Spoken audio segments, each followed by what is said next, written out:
Você está exausto, como se estivesse carregando o mundo nas suas costas? Você acredita que precisa compreender mais sobre a palavra de Deus e ter certeza que não está sendo enganado por todos esses ventos de doutrina que sopram por aí hoje? Falsos mestres, falsos pregadores, falsos profetas que, em vez de pregar a palavra de Deus, a Bíblia Sagrada, ficam lá usando um monte de frase de efeito, prometendo mundos e fundos. Palavras que alimentam o ego, mas não te levam realmente para um verdadeiro encontro com Deus, para o íntimo com Deus. Misturam coisa do mundo com igreja. Será que isso tudo está na Bíblia Sagrada? Eu convido você, mais uma vez, a clicar o quê? No botão que apareceu aqui e conhecer o nosso programa de teologia. Deus abençoe sua vida.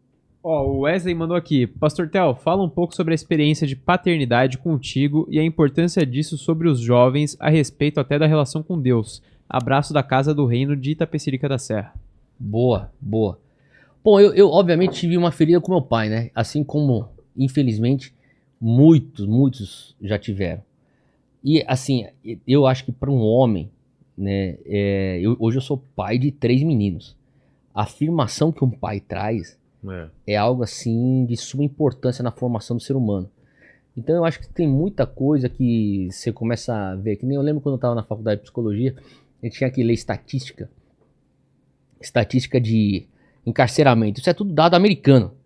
E eu acho que não deve fugir muito da realidade brasileira, né? Mas talvez no Brasil seja até pior. Mas, cara, era coisa assim absurda, de 88% dos encarcerados nos Estados Unidos não tinham figura paterna. Entendeu? Então, assim, Você vê a relação, né? Tem muita relação, não tem como você não ter essa relação.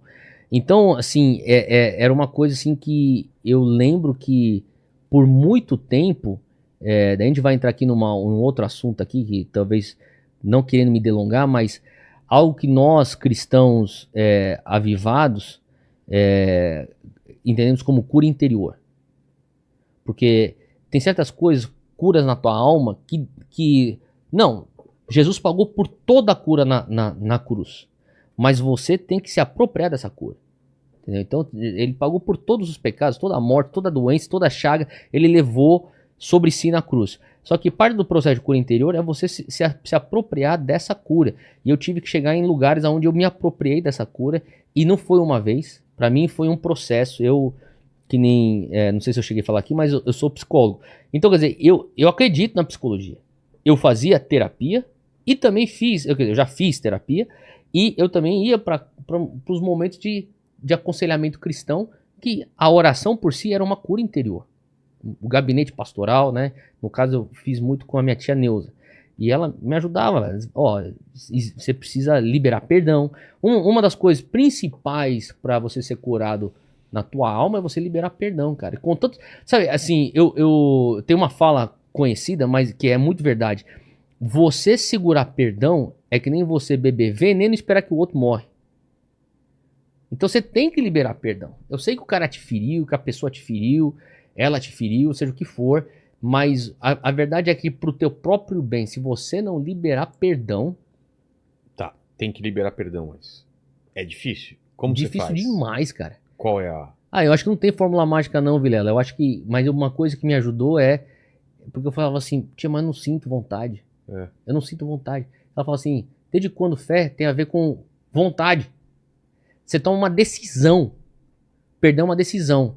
Eu falei, tia, mas eu tô falando aqui palavras, eu não sei o quão verdade é isso. Ela falou assim, faz em fé e às vezes é um processo. Cara, diversas vezes eu ia e eu perdoava o meu pai a mesma coisa, vez após vez. Eu não sinto que eu perdoei. Mas eu continuava. Eu perdoei, eu vou perdoar de novo. Eu decido, eu abençoo, eu repeti a oração lá, eu abençoo ele, eu libero perdão, eu te perdoo, parará. Então, hoje, assim, eu não tenho, assim,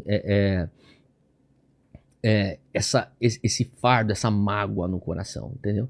Então, eu fui liberto disso, mas não foi uma coisa imediata.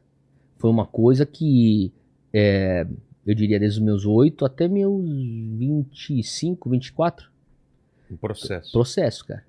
Foi um processo. Mas eu acho isso essencial, cara. Até porque se você não consegue resolver a tua questão com teu pai, quando você conhece Jesus e você começa a entender a Trindade, o Pai, o Filho e o Espírito Santo, você começa a ter muito mais afinidade só com Jesus ou só com o Espírito Santo Porque a figura paterna remete a um trauma, então você anula aquilo. Faz sentido? Então, às vezes eu começo a escutar aqui algumas pessoas só falam do Espírito Santo, só falam de Jesus. Não tô falando que é sempre isso, tá? Não tô falando que é uma regra. Mas muitas vezes você vai conversando, você começa a entender, cara, tem alguma coisa de paternidade aí que não foi resolvida. Porque aquilo que você tem de experiência com teu pai na terra, você de uma maneira consciente ou inconsciente vai projetar pro teu pai celestial.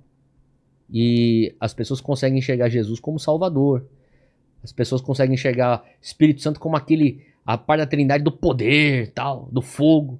Mas o amor paterno, a aceitação paterna, às vezes é uma coisa que eu fico falando, cara, se você tem que resolver essa questão atual com teu pai terreno. E infelizmente paternidade hoje, eu acho que muito desse negócio aí de coach que você estava falando, ele capitaliza nisso. Tanto os coaches que têm uma linha mais evangélica, uma linha mais católica, você começa a ver, cara, tem muito essa questão. Inclusive hoje, essa pauta conservadora também é muito disso. Essa coisa dos valores da família é uma ausência de paternidade. Se você for parar pra ver, a família que é disfuncional normalmente é ausência de paternidade. Não que é toda. Tem outras disfunções, só que quando você tem a ausência de paternidade, parece que ela começa a desencadear em outras disfunções. Entendi.